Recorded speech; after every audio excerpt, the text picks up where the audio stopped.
better for her Yes. to not upset her. Yeah. Yeah, it was. It would have been no benefit. It wouldn't. It wouldn't. You're Mm-mm. right. And George even yesterday from uh in his eulogy he said, when I would go see her, the first couple of times she recognized me, but after that she knew I was from the church, but that and she was still played hostess while I was there, and she would always say, "How's everybody at the church?" And then part of his eulogy too was talking about how much she loved nature, and he said, Mm-hmm. we always, without fail, wound up standing at her window together, just watching the butterflies and the birds come to the feeders, and just talking about nature and God, and this and that. And Mm-hmm. I I never knew that she did that with him. I mean, I certainly did it with her enough, but Mm-hmm. he I just. love the back porch. I know. Oh gosh, I know. Mm-hmm. Yeah, he talked about that too, and Mm-hmm. all the and just through the whenever we'd be at the church, Caroline and I, when we went there and met with George, and this Mm-hmm. was like back in October, ladies who would see us there and stuff, and Nancy, the secretary, and Mm-hmm. other ladies who I'd talk with on the phone, they all had told me I loved so much when she'd ask me to come over, and we'd sit on the back porch and we'd just talk and solve the world's problems, and she'd serve me some potato soup. And Mm-hmm. so just all of this, from her birthday parties and all of that, it Mm-hmm. kind of just, the flow was there as far as what to do for her. Yeah. For I thought so much about it, and I've talked to one of my neighbors about how much fun we would have laughing Yes. about Roy Julian, Yeah. and I could always make her just laugh Yes. her head off about that if we started talking about him. Uh-huh. He was so sincere. Mm. He worked in the lab, and when he'd take a break, he'd come in and talk with us. Uh-huh. And he was just as sincere as he could be, Mm-hmm. but so funny. And he had this soft voice. Uh-huh. And he was in the Marines, and we couldn't Oh. imagine that. No. He was in California, and they were fixing to ship him out overseas. Okay. And he said, and that drill instructor says, "Don't you call home," because they were not supposed to make any calls. Oh, to let them know when they're. And he okay. called, he sneaked and called, and told his family that something was up. He didn't know what. Oh my gosh. And just upset the family. Couldn't tell them Yeah. anything. Yeah. And when he walked out, Doris just fell over laughing. She said, "Can't you picture a DI, old rough DI?" I said, "Don't you call home." We thought that was hilarious. Yeah. And then his wife's name was Virginia. Okay. So he would come and tell us about Virginia. And he told us one time about rolling her hair for her. And he rolled it on the brown paper strips. Okay. And he rolled it so tight she couldn't hardly close her eyes.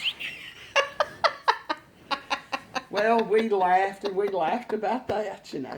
And see, he was not trying to be funny at all. He was Yeah. very sincere. Uh-huh. But we'd have a hard time waiting. We couldn't look at each other. Absolutely. When he Yeah. was talking, we couldn't look at each other. That is we'd so wait funny. until he left, and then we'd just laugh That about it. is so funny. So through the years, Yeah. his name would come up ever so often, Yes. and we would talk about it. He got new dentures. Well, he was a preacher at a little missionary Baptist over in Woodruff. Okay.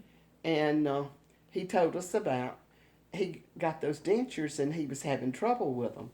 And so he told his music director that if I look at you and go, you just get up and sing, because he would lose his voice. Okay. So he would tell us, he said, I would be preaching and said he would know he was losing his voice, and he'd just look and go, and they'd get up and sing a song. And we laughed about that, and we said, can't you imagine Winston there and not all of a knowing the sudden- situation? Right, and all of a sudden he says, And they start singing, in the middle of his sermon. Well, we laughed a lot about that. So, Yeah. see, he brought us so much fun, Yeah. you know. Yeah. Well, would tell us about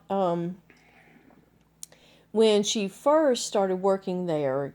And you had grown up here, and she met you, and I swear she said something about that y'all would have lunch like in a little room, Mm-hmm. and A little you would storage fill room. her in about everybody in town. Yeah, a little storage room Mm-hmm. behind the lab. Mm-hmm. And there was a small table Okay. back there. Okay. And we carried our lunch, and we Yes. would sit at that little table and eat, you know. Uh-huh. And it was upstairs. There was Okay. steel steps that went up to Okay. that, and And this was out in the back of the warehouse. it was on the side there of the main road going into town. Okay. Okay.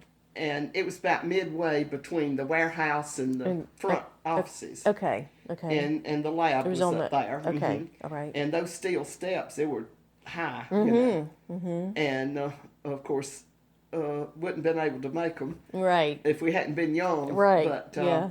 Yeah. yeah, those were fun days. And there was a man named Doug. He was one of the chemists, Mm-hmm. and they put me in this library with him. It was a long room. He had a desk at the back. I was at the door that went in, and I had my back to him. And I was working one day, and he opened two drawers of a file cabinet and tipped it over. And when it crashed on the floor, I screamed real loud, and it embarrassed him. Uh-huh. He hated me after that. What? He wanted me out of there. But I couldn't help it, you know. I mean, it Yeah. scared me. But he was a real, you know, Yeah. picky person anyway. And after that, you know, I just had to get out of that Yeah. office with Yeah. him, you know. Yeah. Wow. But we had a lot of fun there, and I had 7 years there, and got fired. No. Yeah. Really. They had a new man came in that was over my supervisor. I didn't know that. He was a little short man and chewed on a cigar all the time. Wow. And he got on to me something about a report, and I just barked right back at him. Whoa. I didn't know right. his Who he, position, Yeah. and so I was out the door. And about 3 months later, he was out the door. Oh. Okay. And my supervisor had said, you know, you need to be careful because he said he won't last. Uh-huh. But he outlasted me, of course. Uh-huh. Or I would have been there probably all Right. those years too, you know. Right. Yeah. Yeah. Wow. Wow. So, and when Mama started working there, because I know wasn't there a period of time when she worked there and then she went to Fiber Industries and then she came back? Or did she? I couldn't remember that. I didn't know. How old were we when Y'all were still little. we were little? Y'all Okay. were little, because I stayed with you after I lost my job when you had chicken pox Okay. one time. Okay. All right. She was working, and I had, you know, the time, and I stayed while she was working. Okay. Okay. Both of you had chicken pox. So chicken pox, and we were already living. You were at Willis. We were still at Willis. Willis. Okay, we were at Willis then. Okay. Yeah. All right. Yeah, y'all were there. Do you remember Flopsy and Mopsy? Yes. Yes. I was talking Yes, about I that. do remember them. Oh my gosh. She just about had a breakdown I bet. because Arlie didn't ask. He just brought I mean, them. he just did and let you all see them first. I mean, then there was no turning back because y'all were having a fit for him, you Yeah. know. Yeah. And she was like, is he sure that they're both the same sex? She said, we'll have rabbits all over Willis Street. Right. You know? Yeah. But Yeah. luckily they were. Yeah. Oh my gosh. Your daddy or somebody fixed a little Pen. little cages Yeah. or something for him back in the back. Yeah. Yep. Yep. Yeah. I do remember that. I do. You were little. Mm-hmm. You were little. Mm-hmm. Yeah. Oh, that's something. Wow. And I was mentioning that to Mary, and she said, "Yeah, he bought me one too." And I said, Oh, gosh. did he really? Wow. Yeah. Said he did those kind of things without me ever knowing what was going on, you know. So couldn't stop him. Wow. Yeah, Mama talked about, when we'd talk about Flopsy and Mopsy, she would talk about, and I don't know if she ever got one, but she talked about around Easter when she was growing up, they would have the little chicks that they had dyed, some of them. Mm-hmm. So they were all different colors. And but I can't remember if she ever was given one or got one or what, but she just remembered that from her childhood. Yeah, they used to do that, and I thought that was It's kind of cruel, cruel. you know. Yeah. But yeah, she talked about walking that bridge going to school. Mhm. Mhm. She talked about that a good bit and how she was afraid. Mhm. Mhm. Um, Yep. just like my mother, she spent a lot of her life in fear. Mhm. Really. Hmm. That's sad It is. It is. because we're given so few days in our I life, know. and to be happy is the Yeah. biggest thing that we can Yeah. do. I mean, you know, Yep. just Yep. enjoy each day. Yep. And I mean, she um I think I felt like she the way that she could live her life with the most joy in it was to live quietly Mm-hmm. because she hated attention, Mm-hmm. and she was much more careful, more. She didn't mind being alone, Mm-hmm. and and that just kind of, it did blossom. I would say it blossomed, and she found, she loved her kitties, and she loved her back porch, and Mm-hmm. she loved her swing, and she loved the birds, and Yeah. and so she got joy from that, and all of that is so simple. Yeah. We couldn't share music. Uh huh. Uh huh. See, the biggest part of my life was music, Yes. and I loved music, Yes. but she didn't, music Right. wasn't important to her, It so it she wasn't. didn't know anything about anybody that I said anything about. Yeah. She couldn't relate to it, Right. so we didn't have that in I common. know. I know. And then I remember when I had this car that my Chevrolet had torn up, and Lawrence just bought this car for me Mhm. and let me use it until I could get something better. Well, I bought it from him. I paid him for it, but it was a Chrysler. Uh huh. And I drove it till one day I was going to go to Bilo's to buy groceries, and ended up at Sit Buick Okay. on a Friday. They had some cars out there lined Yeah. up, Yeah. weekend specials. Yes. And I had just sold the timber at the place, Uh huh. and it just so happened that one of those Buicks cost what I had just got out of the timber, and I paid it off. And I went by to show it to her after Lawrence left. He took the old car and sold it, and I said, Doris, come out here. I've got a new car. I said, I was going to buy Lowe's, but I ended up at Sit Buick. She about had a nervous breakdown before we even got out of the house. She was like, "No, you didn't. You went and bought a car just like that." And she would always say, "Get you a pen and paper and sit down and write the pros and cons." Yes. I said, "If I had to do that, I'd never do Do anything." it. That's right. I That's just went right. and bought it. Yes. Well, when she got out there, she was real impressed. Yes. Because Yes. it still even had the new smell. Mm-hmm. It was a great car. Mm-hmm.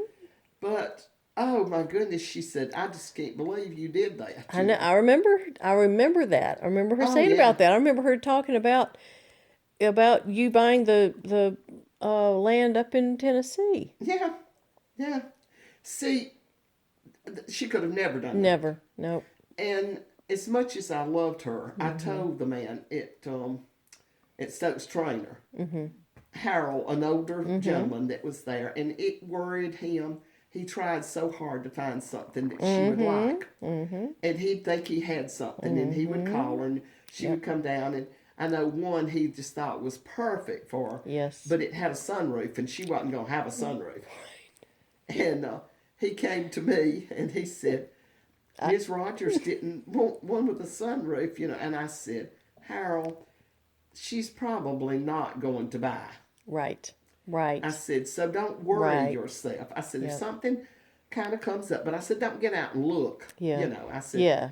Yeah. uh, Yeah. because she more than likely is not going to buy. Right. Right.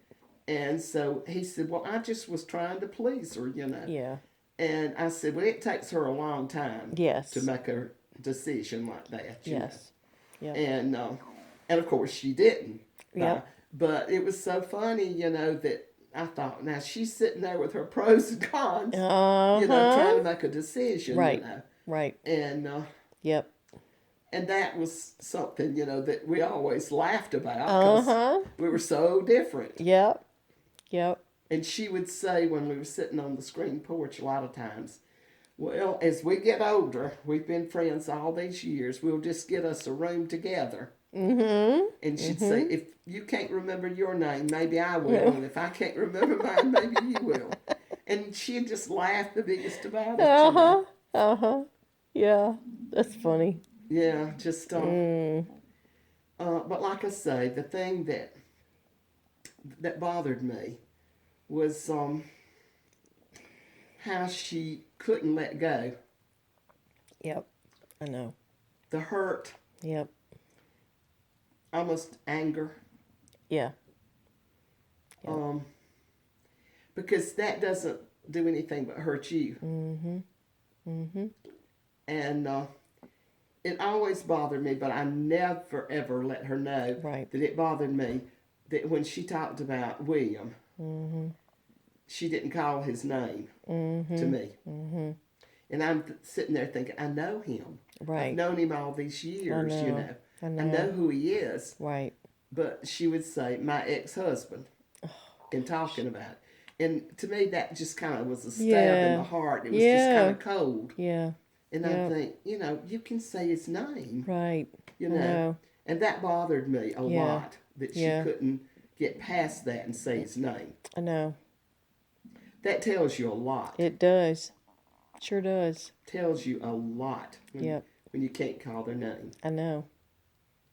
Yeah, that was sad. And too that even that she could never admit that, and I never asked her to or anything like that, but that she even if she admitted it to herself, she would never tell anybody how happy she is by herself. Mm-hmm. And that she was as miserable as he was when they were married. It was like, it takes two to make a marriage. It takes two to break a marriage. And I never heard her admit any part of it. Me neither. It was always his fault. Yep. And what he didn't do, and well, I remember her telling me about when y'all were little. Yep. And he would come home from work and he would sit down and read the newspaper. And I came in, I had worked all day too, and I came in and I had two little children to take care of and a meal to prepare and laundry to do, and well, back in those days, every man in every household was doing that. That was how it was. Especially, yeah, that was absolutely understood. The woman did the housework. Yeah. That was just, it wasn't a big fault of his. No. But I heard that quite often. Yeah. So luckily, like I say, I never said anything because I thought this is not the thing to do. No. I had people talk to me when my marriage broke up and told me that I needed to burn him at the stake and all of these different things. What good would that have done me? Right. We parted on friendly terms. Yeah. I ended up with less money afterwards than I had before we married. But, I lived. That's right. Right. And it didn't kill me to split the money. I had some savings. He didn't. But while we were married, he was putting money in saving. He really got into that. Then when he left me, it was split in half. And that's the only way that I could have lived with myself. Right. Yeah. And it's just like when people told me to burn him at the stake, I couldn't do that because I had my part in that as well. Mm-hmm. Mm-hmm. I brought him into an impossible situation with my mother. Yeah. So, what other people couldn't see was Right. what I Right. contributed to Right. that. Right. So you have to live with yourself. That's right. That's right. I have to acknowledge there's, yeah. Hmm. Yeah. Yeah. I know. I mean, because, I mean, I have memories of both of them, but, that stuff and everything. But I remember, go ahead.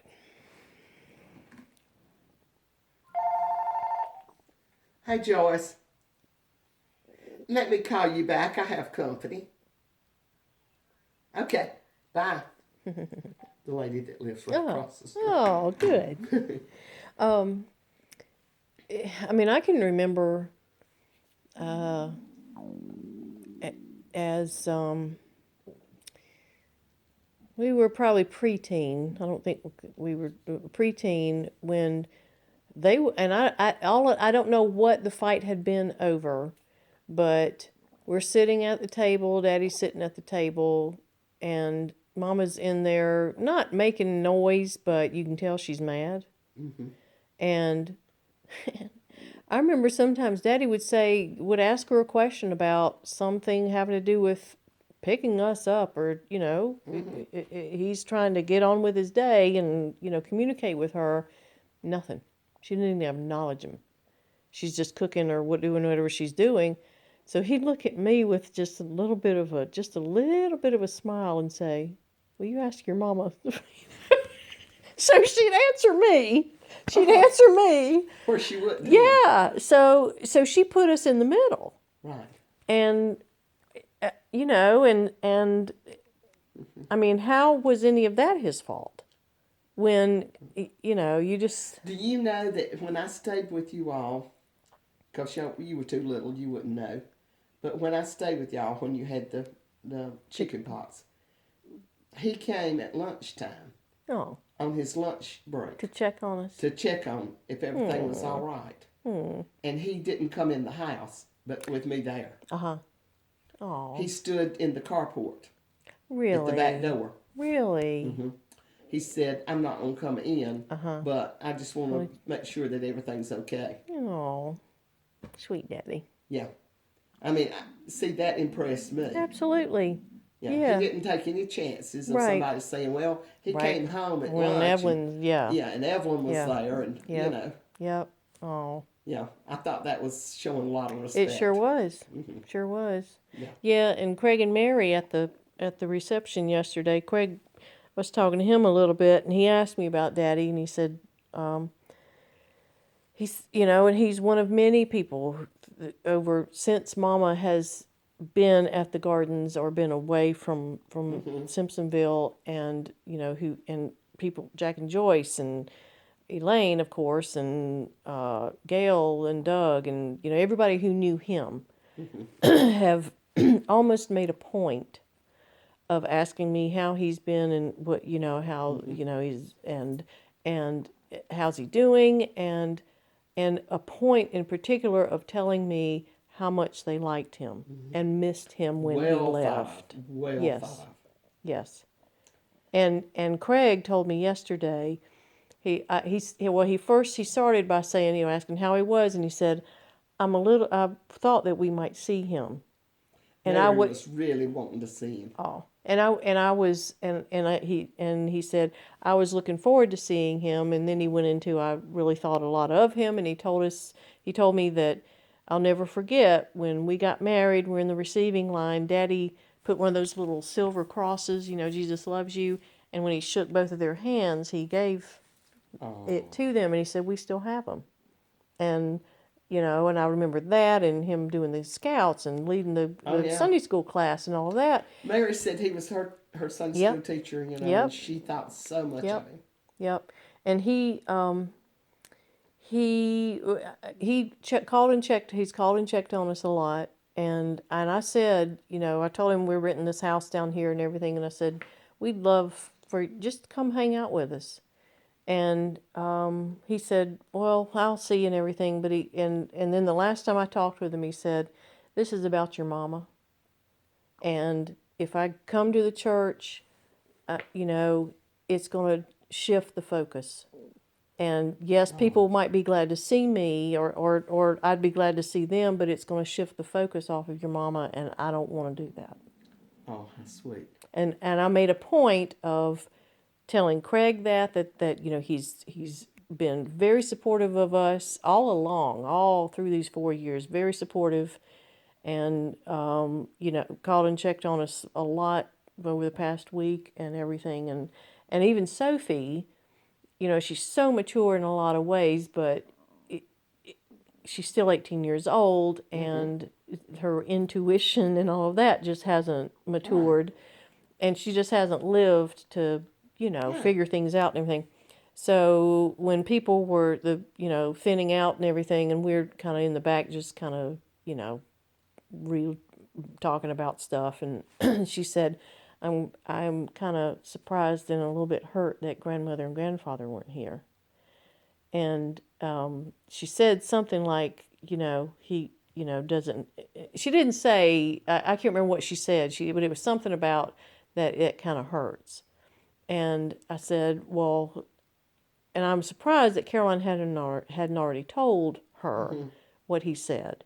So I did, and I said, he's absolutely right, and this is who he is. And she said, "Oh, I didn't think about that, because he's 18 years old, and she wouldn't." Right. And she said, "That makes me feel a lot better." And I said, that grandfather is always thinking about other people, and he would that would, and you know what? If it was the opposite, Mama wouldn't be there either, because Because of bitterness.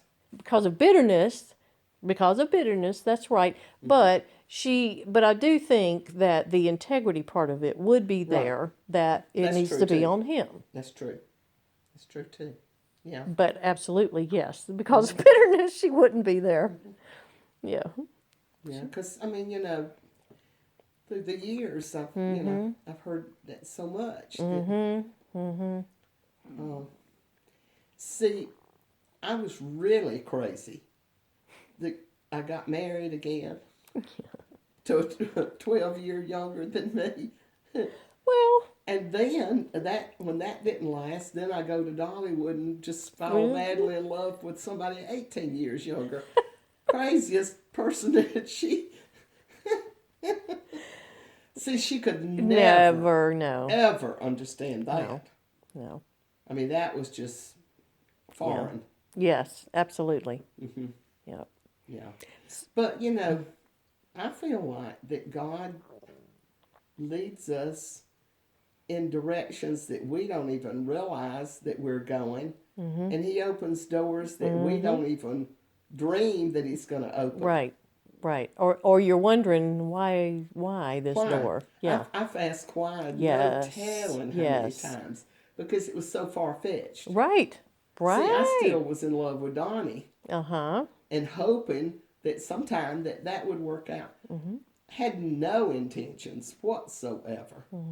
And the very first day that I knew, and I came home and everything had flipped, and Donnie was on a shelf and was no longer in the picture. Right. And I would go, that is just crazy. And I've asked him many times, how did this happen? And he would say, well, you and your two aunts and uncle came up here. And I said, I know that. Yeah. But why?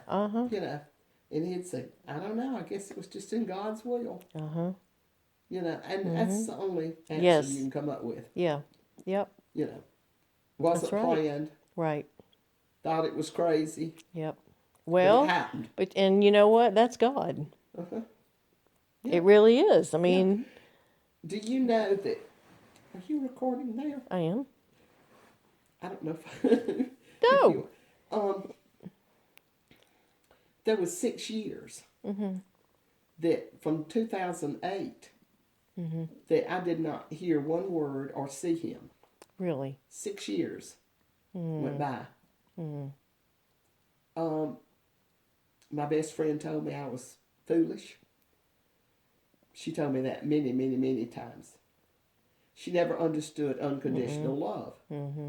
And I would tell her when she would badmouth him, I would say, I don't love him because of that, but in spite of it. And she never understood that. 6 years later, one day the phone rings and he says, "Hey, what you doing?" And and we just picked right up like 6 years never passed. Yeah. There was no questions. There was nothing. Oh. We just picked right up. And then April, his birthday of 17, he didn't talk to me after that for 6 months. Okay. 6 months went by. September, when the movers were there moving me out here, it was lunchtime. And the movers were going to go to lunch and then bring the load out here. Mayor and Craig was here working. And I was ready to leave from the old house. My phone rings and he says, "Hey, what you doing?" And I went, "Moving." And he said, "Moving? Moving where?" And I started telling him the place had sold and all that. He got so excited. He said, "I'll call you back after work." He was on his lunch break and he said he just had a feeling that there was something going on with me, that he needed to talk to me. Wow.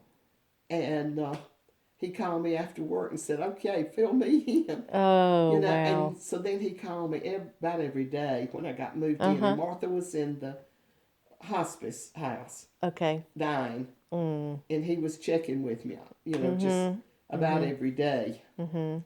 And I sent him pictures of the place and all of that, you know. And so then, you know, we talked. Now, I have not heard from him in a month now. But he's got special projects for the wintertime. They had already assigned a lot of projects for him. His mother's had a stroke about 6 weeks ago. He's filling in there. He's got animals at home. He's got all these responsibilities. And his health isn't the best. And his health isn't good. Yeah. Yeah. I don't put any stress on him, period. Nope. I don't call him. I wait for him to call me or text me. He called me Christmas Day. He called me then and wished me a Merry Christmas and talked for a while. But I know in my heart that everything's okay. We've got a bond that cannot be broken. We can go for long periods of time. Yep. But then, you know, we pick right up where we left off. Yep. And that's really unusual. It is. It sure is. Yep. I never dreamed that I would have that. And Mama never, ever, ever, ever would understand.